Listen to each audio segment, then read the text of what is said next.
Okay, in this video, we'll be looking at presenting data, primary data that has been obtained through fieldwork using graphs, okay, different forms of graphs. So specifically, we'll be looking at bar graphs and pie charts.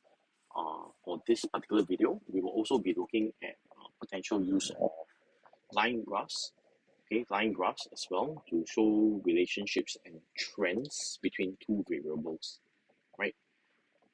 Some of these items, actually most of these items you will have encountered since middle primary school. So it's more of a refresher and also to highlight some of the things that may not, that we don't use for these few type of graphs as opposed to scatter plot graph which we did in the previous video.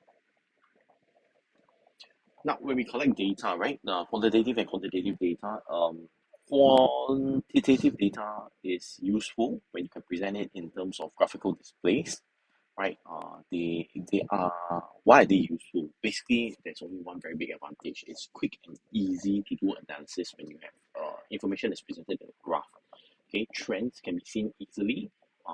Outliers can be seen very very quickly, and you can therefore make very quick conclusion based on the graphical data presentation form. As opposed to, of course, you can always just plonk everything into a table form and expect your people to, or expect the researchers to go through the data itself. That's possible. Okay. Now, many times when you're looking at bar graphs and pie charts, they are used to show the same kind of data. Okay, when you're interested in frequency distributions. Okay, how often do you see this thing appear versus the other thing appear? So you have this very concrete, discrete categories of things that you're tracking, and you're collecting this for fieldwork. So I give you an example. Like if we are looking at 5 malls in Orchard Road, and you guys actually interviewed tourists and asked them to which of these 5 malls have they seen or have they visited, right? And you have then got concrete numbers of visitors who have seen this. You can put them in a bar graph, you can put them in a pie chart, and then you see percentage of notoriety or percentage of how well known these places can be. Okay.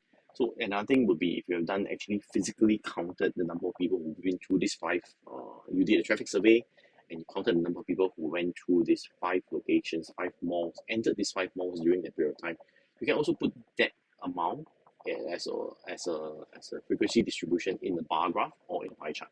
And very clearly, right, without even having to read the number, looking at either the bar graph or the pie chart, you will immediately know which is the most popular, or maybe 3 of them are tied together, and maybe one of them is really, really unpopular, right? These are things that will come out immediately, right? Once you are able to use this kind of graphical displays.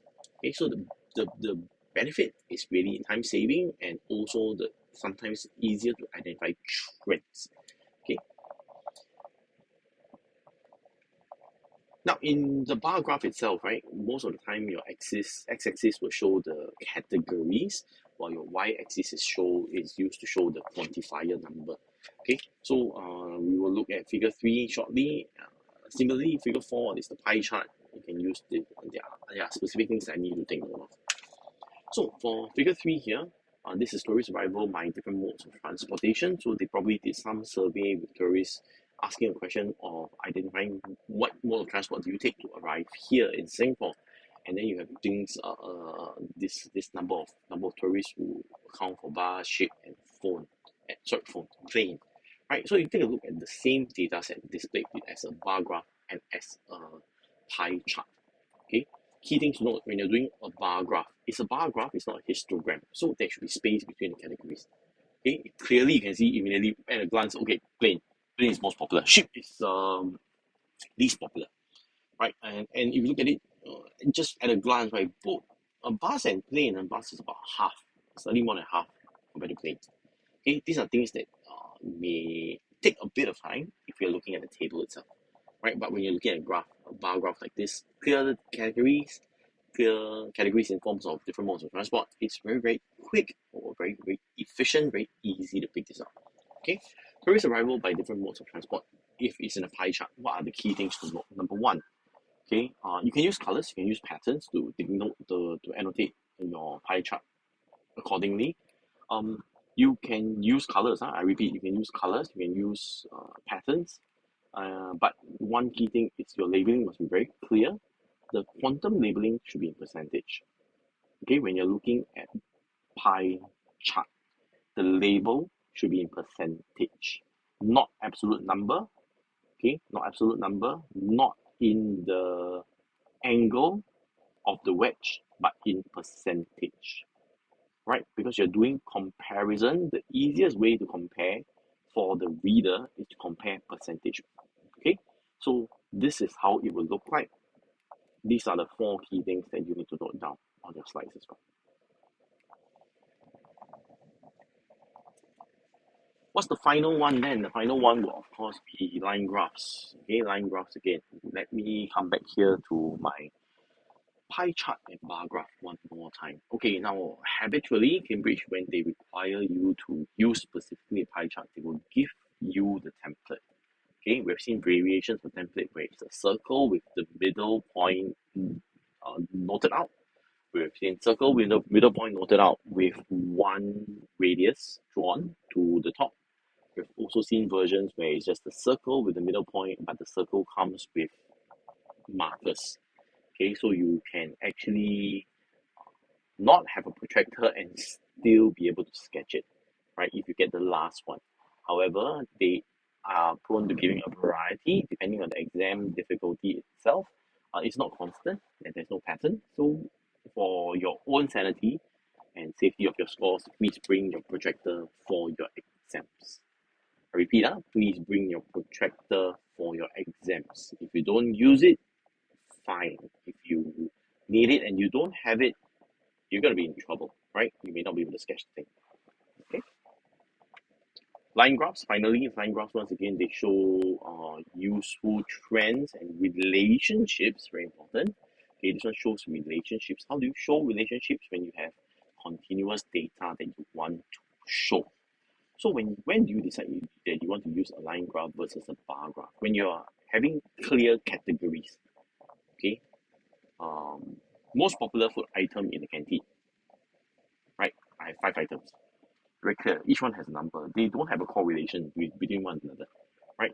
Then you can use bar graphs. When you are showing continuous data, you're looking at number of vehicles along that come into the foyer area in the different times of the morning peak hour, from 6 a.m. to 7 a.m.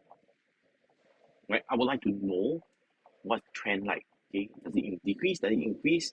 Is it very sudden increase? So the gradient of the change matters to me. Then I would need to see it in the form of a line graph because it's continuous data, right? Continuous data. So the movement matters. I will need to see it in the form of a line graph. Okay. Once again, what does this do for us?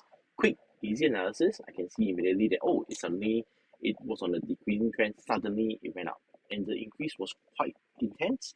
Okay, the gradient was quite steep, right? It got steeper as we move further on. Okay, so this is very important. This is what we are going to look at in terms of this line graph itself. I'll bring you back to what we covered in the previous video on scatter plot graphs. Scatter plot graphs is a form of line graph.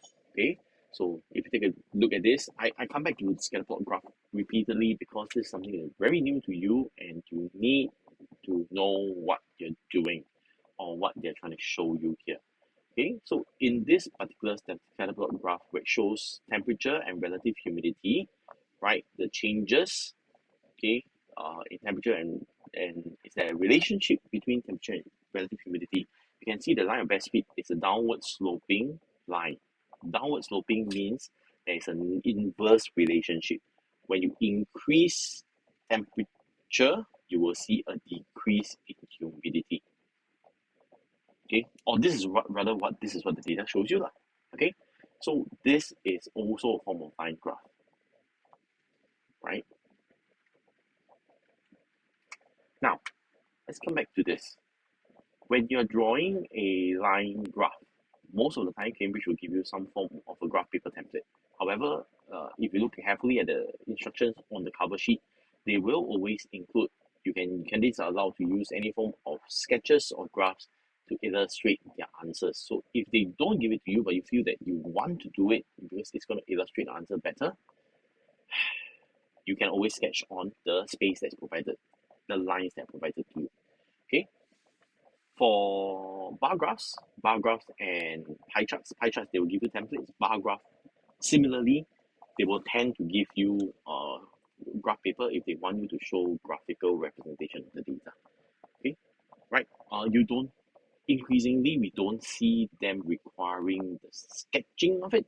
We do tend to see more the interpretation component. Okay, but it is still within the syllabus. You still need to know how to sketch all these things. So, what is the accompanying work that follows this? So now I need you to go into your worksheet, the worksheet that we had. So we're going to look at the pie chart worksheet 2A and 2B. But for today, I do not want you to do this as pie charts. So I need you to do this as bar graphs. Okay, the content is the same, the data is the same, right? So for classwork, I will need you to draw, sketch using foolscap paper. So you need to use a ruler, you need to measure to scale the two sets of data here. Okay, data that shows how did you get to Orchard Road today. It's a survey of 360 respondents.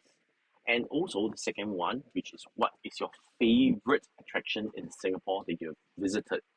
It is not, I did not count the total number of respondents for you, right? But I made it as a bar graph. I repeat, bar graph, right? So can you sketch this too within the duration of the lesson to practice? Okay. When will we do the pie charts? We'll do the pie charts as homework when I issue you the template. Okay. Subsequently, when you're done with this too, there is another activity that I need you to do. I would like you to also sketch line graph for 3A. Number of visitors at 313 Orchard on 5th of June, Friday, from 11 a.m. to 11 p.m. So for this particular one, this is important because we want to know the trend of the visitor numbers at this location. You may have some assumptions that there may be a spike at a certain time. So seeing the spike appear on your graph would help you come to a conclusion on your hypothesis. Okay, help you come to a conclusion to hypothesis whether hypothesis is correct, is valid, or is your hypothesis wrong. Take a close look at my table here. The tables are okay, they're not intentionally done this way, but you can encounter tables like this. Okay, so my number of visitors versus my time, right? Which when you're looking at your x-axis normally will be your time variable. Your variable component will be on the y-axis itself, which is the number of visitors. Okay, so I will need you to do 3A as a line graph on foolscap paper, 2A and 2B as bar graphs on foolscap paper as well. So use pencil, right? Do it on foolscap paper, and when you're done, please submit it into the Pigeonhole. Thank you. If you need some clarity on the specifics, you can go back to the video, first part of the video where we talked about the specifics. Alternatively, you can also look through the channel under geographical methods. There are specific videos guiding you on actually crafting your bar graph and actually crafting your line graph. Okay, good luck with your assignment.